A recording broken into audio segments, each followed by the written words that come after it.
Hello, and thank you for joining us today at our Agents for Change webinar. I'm JC, and we're hoping, I know there's a lot of AI hype in your feed. You've probably seen a lot of people talking about how amazing AI is. We're hoping today we can actually cut through some of that for you and talk to some people who are, one, actually doing it, two, they're doing it with agent-based AI, but importantly for us, three, they're doing it in ways which are actually helping both their businesses, their customers, but we think also society in general. We're trying to show how this technology can really be used for good. I'm joined here in the studio today with two people who have actually been making it real, both with Agentforce and generative AI on the Salesforce platform. Allow me, please, my great pleasure to introduce you to Saksham, the Chief Data Scientist at Allegis Group for APAC, and Ben, Head of Architecture and Digital at NPM Group. Thank you both for joining us today. I wonder if I could start, Saksham, if you want to tell us a little bit about what Allegis Group does and some of your role there. So Allegis Group is a global leader in workforce and business solutions. Also, we are actually dedicated in connecting people with great opportunities and building relations. Something about me, a chief data scientist at Allegis Group. My work is to create AI products, understand the customers and the business needs, address to their pain points, right, and ensure that our business solution literally brings a change in the workforce management. And I think we're going to come back to the fact that it already is. But Ben, what can you tell us as well about NPM Group and what you do there as Head of Architecture? Yeah, my Plan Manager Group, we are the largest plan manager working in the disability sector in Australia. So we manage plans on behalf of our clients. As you know, the NDIS is a very complex and confusing scheme. We are there to make it as easy and simple as possible for our clients and our providers. Within my Plan Manager Group, my role as Head of Architecture and Digital is to understand and implement whatever platforms are the best fit for not just service delivery, but of course the myriad of complexity around security, compliances, safety. You know, it's the very forefront of what we do. And then of course going through the process of delivering on that. You're already getting the triple word score for the use of myriad. You're already outdoing the data scientists actually in this. Yeah. So, you know, Saksham, I'm expecting a bit more technical jargon as we go through, but well done. It's part of why I'm so excited about getting a chance to talk with you guys is that what both of you are doing, literally helping people find jobs, helping people connect with the NDIS, which is such an important program, I think is an incredibly powerful use of this technology, right? And we're hearing a lot of people talking about the technology. So what I want to kind of ask to start off with is, why were you guys out in front? This tech is kind of very, very new. I've got a lot of people that I'm talking to constantly about, how real is it? And here you guys are already making this stuff happen. So maybe, Saksham, what was it that meant Allegis is like, we've actually got to pioneer this, we've got to get in early? Because you guys have been basically doing LLM on platform even pre-Agentforce, is that right? Yes, absolutely. So if we look at our workforce, the internal workforce, till date, I mean, we have been doing everything manually. Now, you look at our recruiters, you look at the sales people. When they meet the candidates, they meet the customers, they retrieve all that information manually, they process all that information manually for each and every customer and the candidate. They're looking at finding the right opportunities, they're looking at finding the right candidates for the customers. Right. And if you look at time being spent across each and every candidate or customer, you can literally see that to come with a solution for a customer or a candidate, they literally have to spend an enormous time, right, processing all that information in the handwritten notes that you have, when you have spoken to the customers, understanding, processing them in your brain, and then putting it into the CRM. Right, because you guys already, just to interrupt it, you guys have already done a fairly extensive digital transformation with Salesforce. I think this is a really important point, that you already have large amounts of automation.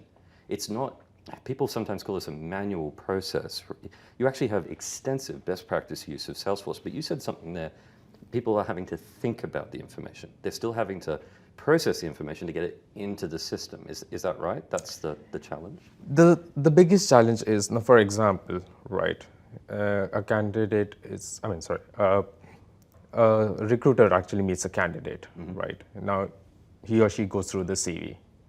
And then you're looking at the entire CV, and then you think, oh, what would be the right opportunity for this person based on the interests or based on the skills, right? And then you're also thinking about the customer, or the customer had told me that the requirements are this. Is the candidate a good fit for that particular role? Is something that will keep going on in your mind. And you literally want to please both of them, ensuring that you create a balance. But that particular thought process that goes into your mind until you come to a solution, I think that's quite challenging for any recruiter, I would say.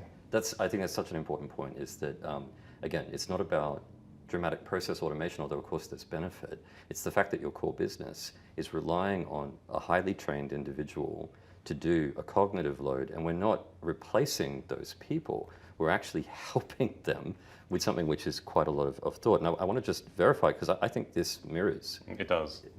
Basically what's happening with NPM Group, yeah? What can you tell us there? So we have such a broad range of needs and requirements from our clients, again, being in the disability sector, and providers are time poor, and again, of course, wildly vary in how they operate, and you've got your big players and you've got your sole traders. So the needs of each individual client provider, they're all different. And not to go into the nitty-gritty of the scheme, but it is so complex and it changes constantly.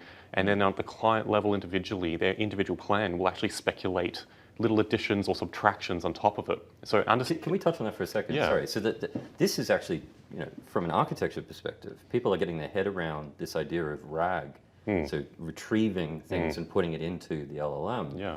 For the folks at home, if you didn't know, retrieval augmented generation, you can look it up. But this process, for you guys, you've actually got this document that's actually basically unique. The idea behind the initiative is that this is a unique plan for every individual that can effectively retrieve the funding. Is that right? That's right. So you've got people who have to not just know the policy, they have to actually read this little novel about every single one of the people that you're evaluating eligibility for. Have I got that right? That's right, yeah.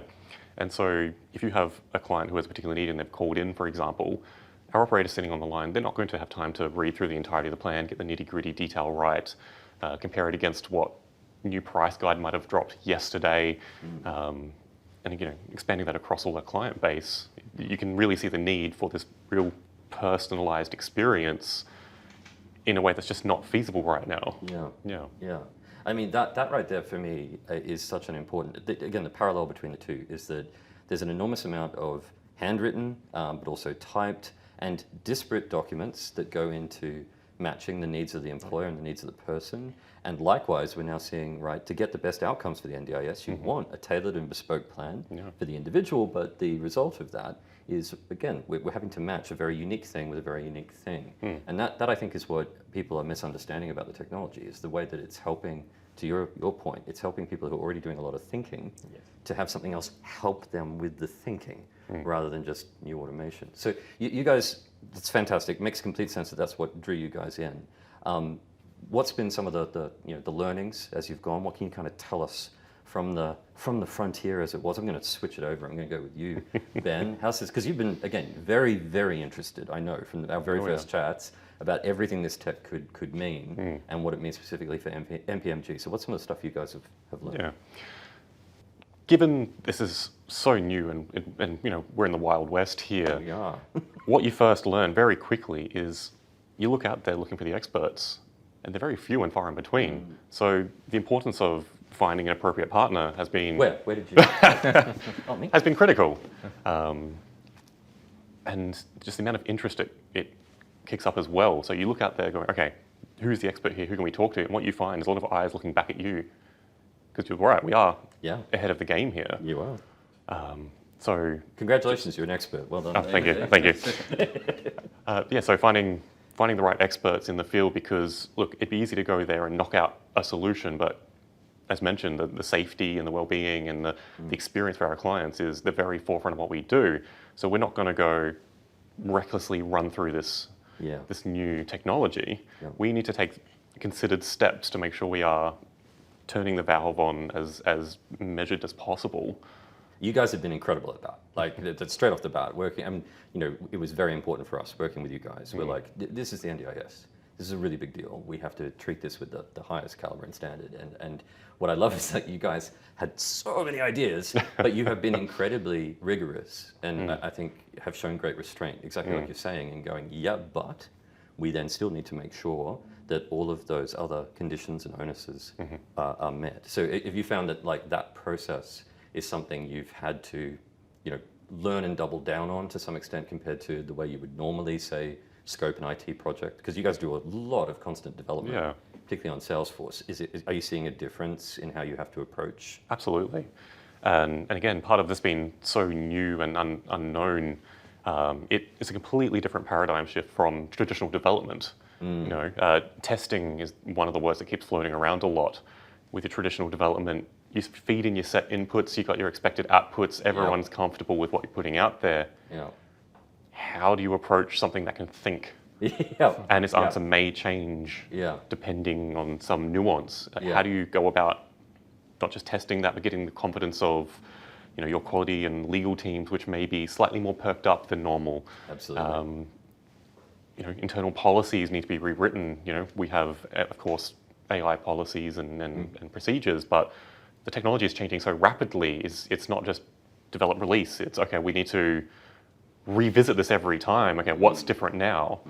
And it's pause and think. It's the whole process is different now. Yeah, 100%. And this is one of the things that I've been saying is that look, the build is not the issue. But don't take that to mean okay, we're literally fully changed in business model in how fast it takes to build it. It's like no, there's a lot that has to go into the change because the change isn't just about users. It's about the business, about the business model. Now, this is something you guys at Allegis, you have to take very, very seriously as well because of the scale. I think your lab team basically, has to distribute what you build to 5 different countries through the APAC region, and you're really being used as kind of like a hub of innovation for the whole planet for Allegis Group. People who don't know, one of the largest recruitment companies in the entire world and talent companies in the entire world.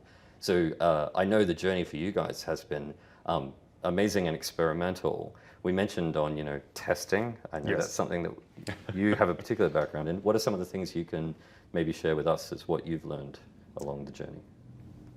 I think the very first thing that we have, what I have actually witnessed is having an expertise, right, when it comes to partnering with you, CloudWorks, JC. I swear we didn't pay them to say this. We really didn't. That didn't happen. That's very kind of you. Yeah, so that particular kind of expertise that we get from you is something that we literally look forward to. And it gives us confidence. Thank you. And I know that there's an impact when we create a solution, right? And that too, not just an MVP with literally best practices, iterating through each and every single time that we have literally spoken with you, right? And to be fair, you're being very kind to me right now. So now I'm going to embarrass you because, of course, I can't possibly sit here and take this level of compliment without me squirming in my seat.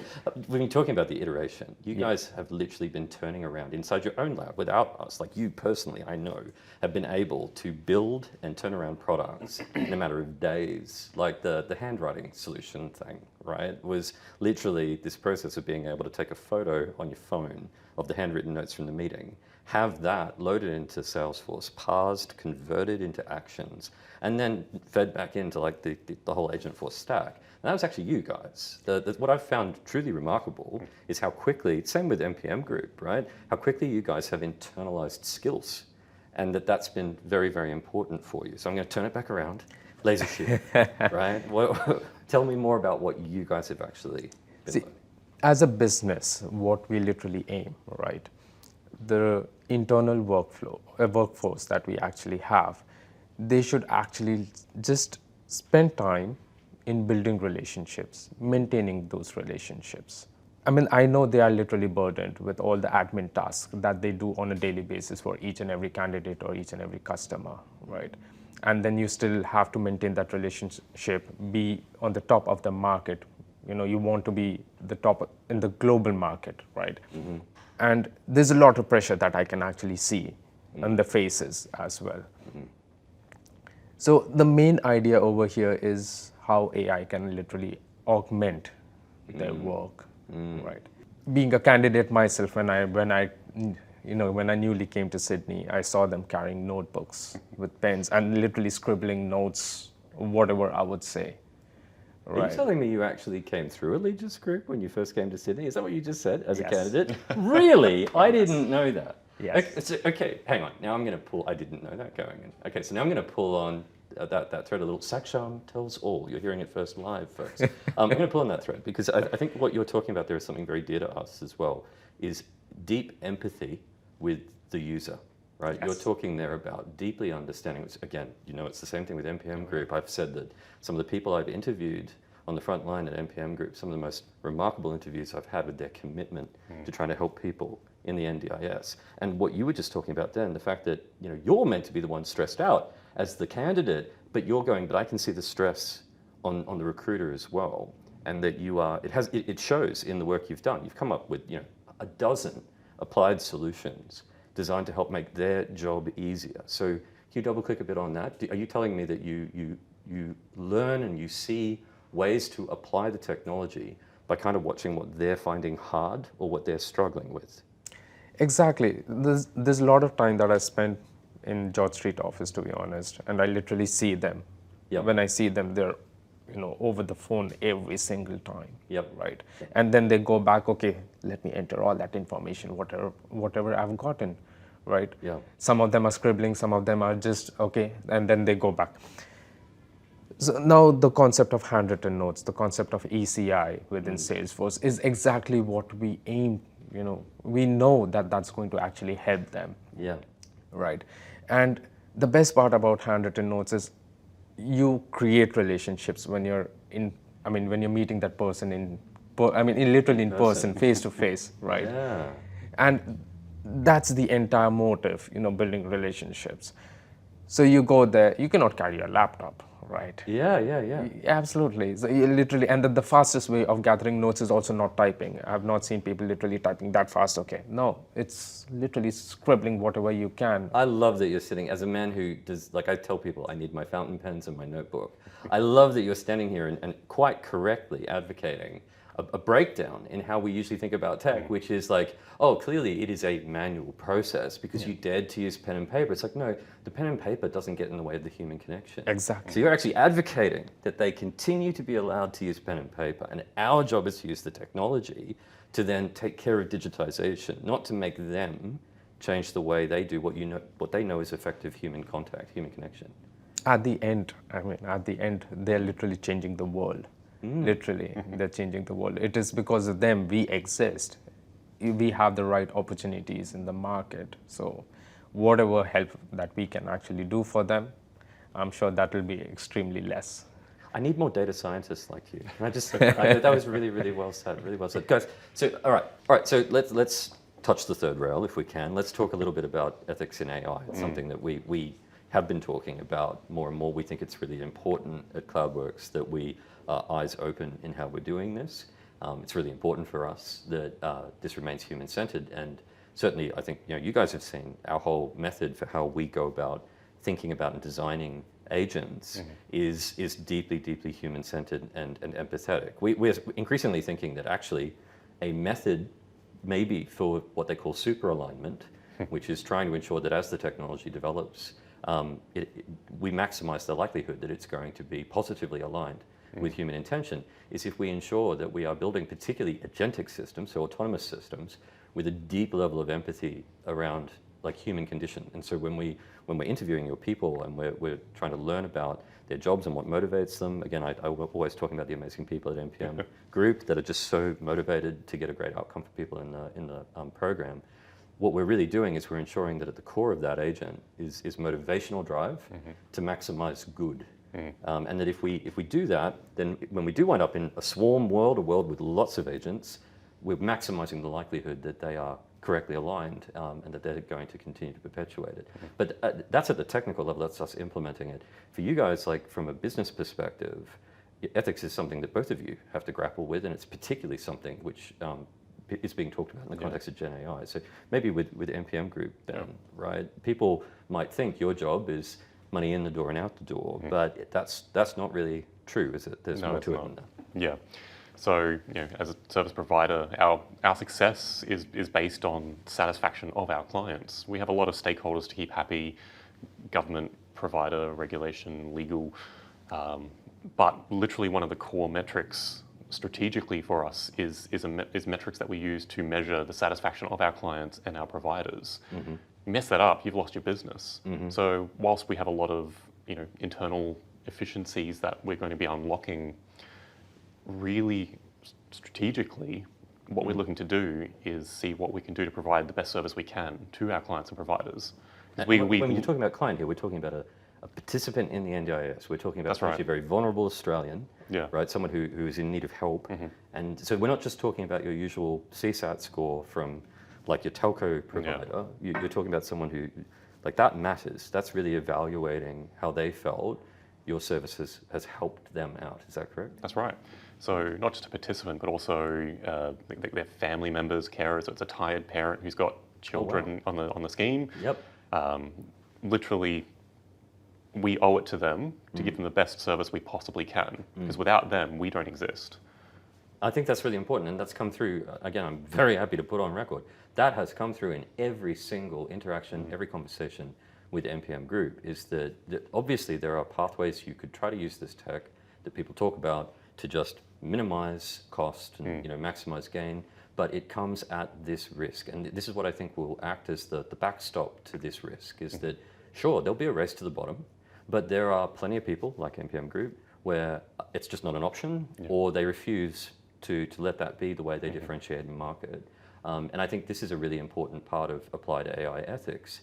I've been having this conversation with a few people that really we should ask ourselves, if we haven't been measuring how we do on things like our quality of service, our substantive service, right, how they view our ethics, now's probably a good time. Yeah. Because if we measure it well, we've got a control system, right, for how the AI is going to do it as well. Now, Saksham, I'm literally talking to a data scientist in recruitment. People at home may not know that that's almost like an inside joke. We've got textbooks about how thorny the ethical matter can be in things like recruitment. And one of the things straight out of the gate that I know has been talked about at Allegis very clearly is we're not really interested in what some of the scarier things people have seen online, where we're building a screener, right? We're building this person who's just going, not a person, this robot's just going to say to you, tell me everything about you, okay, I'll let you know when I found you a job. That has not been the target at all. In fact, you talk very passionately about the very human role that recruiters play, and wanting to encourage that, to keep them even using like pen and paper, so that human contact is critical. I think this is a really important strategy too, because effectively what you've been able to do by saying that is like, there's all sorts of well-established thorny ethical questions in that box. New plan, let's just not go into the box. Have you felt that just deciding we're not going to apply AI there has limited your ability to find a range of different AI use cases and ways to add value? See, as an organization, right, our main motto has always been build relation and maintain it, right?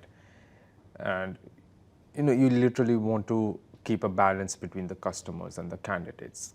The customers getting the right candidates and the candidates finding the right opportunities, right? So you literally need to ensure that equilibrium is being maintained.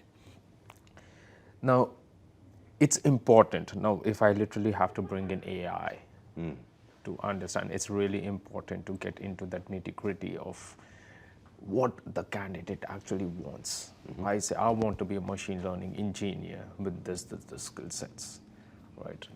The customer comes with that, this particular candidate needs to have this.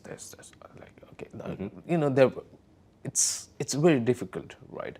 But it's very important where we use AI is to get those deep insights of the candidate's understanding, right, as well as the customer's understanding, right? And then you try bringing them together, creating an ecosystem of the two worlds, merging into one, right? And then you have the perfect Venn diagram, a union of the two, right? And that is Beautifully said. I can see your Venn diagram. Yeah. But you're saying that the intersection, if I extend your analogy, the intersection remains deeply human.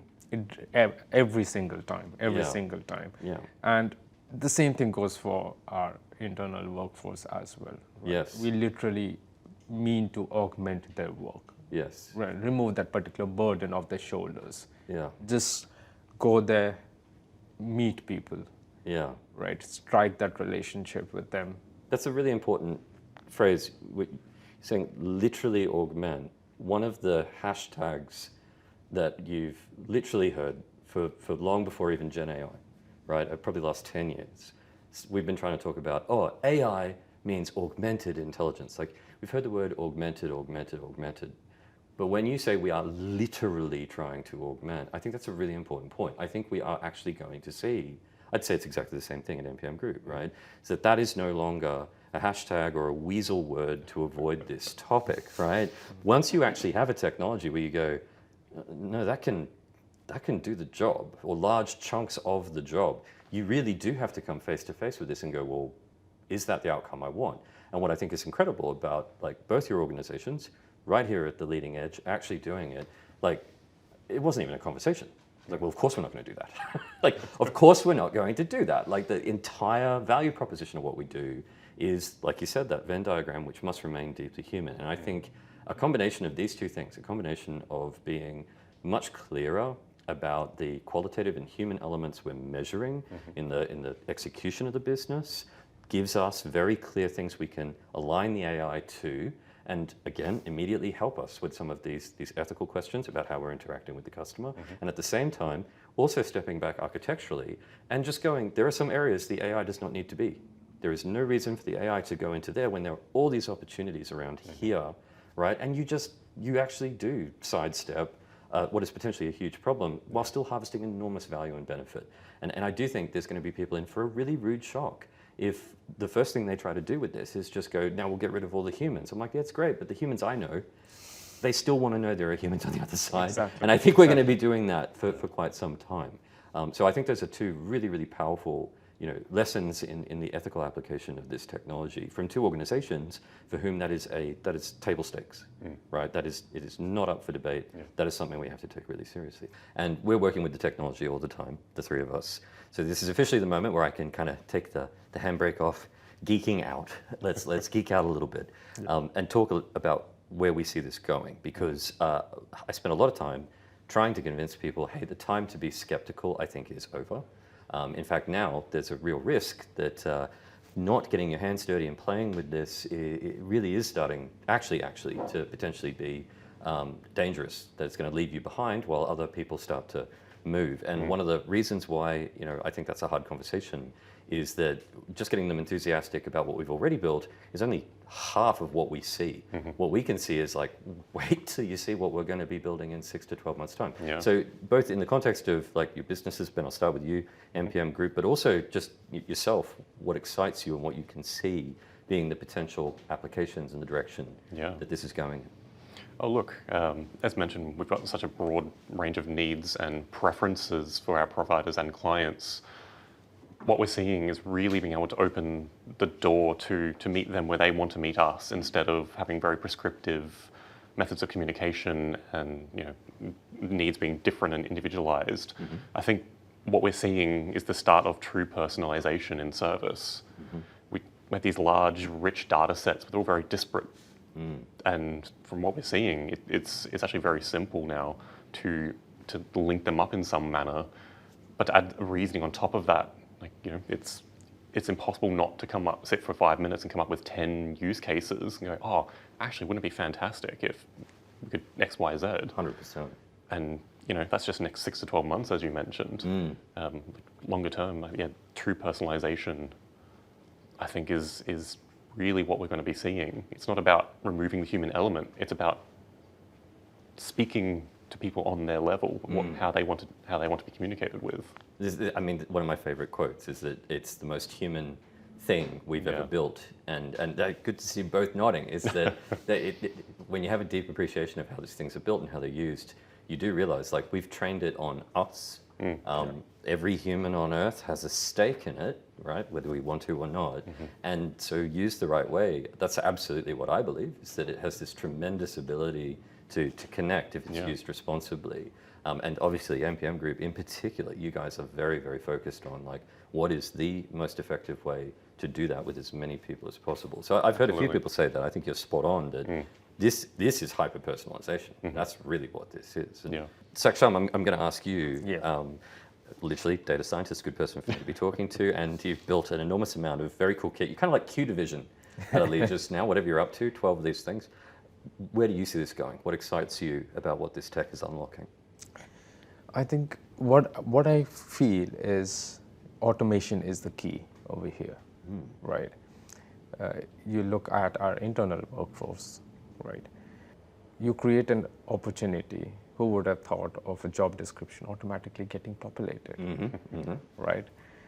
You scribble handwritten notes. I think you did. I think that's exactly right. We know who did it, right? And then you bring in your cute little handwritten notes, take a photo, upload it. Who would know that, all that information gets parsed into the data points, which is already available in Salesforce, creating tasks, right? And if you look at where is this going, right? What I feel is, you have the automation, but what if Agentforce can get augmented on top of that, right? And how easier would it be for the internal workforce to just write one statement that entire automation comes into action, brings all that information, be it RAG, be it classical predictive analytics, right? And this one statement parse that particular automation, gets you all that relevant information without you literally having to navigate through all the sources that you had thought of from where you would have gathered all that information manually. You're talking about a full-blown agentic user experience. Absolutely. Yeah, and if only Salesforce were already building a beta of a generative UI, that's going to be the hashtag of the next 12 months, is people realizing that every major provider, even the people like Google, are building generative AI because we can just render your entire user experience as fast as Claude or GPT can write the HTML. You're saying, why even have a CRM you click on? Why not just have a CRM that goes, what can I do for you today? And it takes care of the rest. Is that right? Absolutely. You guys are going to build that. And I think you're halfway there. And just imagine the swarms of agents. You said my favorite word. Yes. Again, I didn't pay him to say that. 4 blog posts on it. You can check them out at www.cloudworks.co. But when you say swarm, you're talking about the fact that to achieve this, you would need to have multiple, effectively headless agents from which that first interaction can then cascade. Exactly. Absolutely. Absolutely. And that is the actual user experience that we're talking about. Yeah. Right. People think we're crazy, just so you know. People currently think that this is, sci-fi stuff. They think, oh, no one's going to have a swarm application. I get this all the time. They go, John, why are you talking about swarms? They were cool back in the 90s. What are the possible swarm applications? And they get it so wrong because they can't see what you're seeing, which is just like, they don't need to know it's a swarm. All they need to know is that they're now just going to a single interface and asking stuff. What we're doing is spooling up as many of these little helpers as we need, and they're doing all of those tasks for you and effectively, scalably. That's a swarm. That's like a flock of birds, right? Absolutely. They may not literally have to talk to the entire swarm, but that's still the architecture. It's very, very exciting, obviously, that you guys can already see. It's like, yep, so I'm going to hyper-personalize, and I'm going to start thinking about how I can just keep building these specialist agents and then hook them up together. And those two things are obviously related. You're going, in some ways, you're talking about hyper-personalization to the customer. You're talking about hyper-personalization to the user. And both of those things are going to be converging at the same time. It's very, very exciting. Look, again, thank you so much for your time. The one thing, again, I want to say is that part of what's been such an honor, and it has genuinely been like the highlight of my career, to get to work in particular with you two guys and with your businesses, is that there's so much conversation right now about, understandably, fear about this technology, ethics, and how it is to be used. You guys have actually gone, you've actually done it, you learnt in early, and we're literally talking about a business that helps vulnerable Australians connect to one of the most important funding programs we've ever invented, and one of the largest organizations in the world whose sole purpose is to help people get a job. So I'm sitting here going, we are talking about two organizations here that, in addition to being private for-profit organizations, are also organizations with tremendous public good. And the way the technology is being used is not to say, oh, now we'll fire everybody, or now we're going to addict people to things. The way the technology is being used is entirely for good. And I think this is such a critical point, is that people talk about productivity unlock, and I agree with that, right? We've been talking about productivity unlock, but people assume we automatically therefore mean some big, scary corporate decision, to crush the working class and extract a bunch of money. Where we desperately need a productivity unlock is where we are trying to help people. Exactly. And I think we need to talk about it more, and certainly the way CloudWorks has been talking about it. When you hear our CEO Toby talk about it, it's more help, right? And I love the fact that two of our trailblazers, agent blazers, as I believe we're calling you, that's exactly what you guys have been doing. And your heads are full of ideas, every one of which is just extending on that. So really genuinely thank you both. Thanks for taking the time to talk to us all today. We hope you've enjoyed it. I know I certainly have. And I can't wait to see what else you guys are going to be building with the technology. Thank you both. Thank you so much.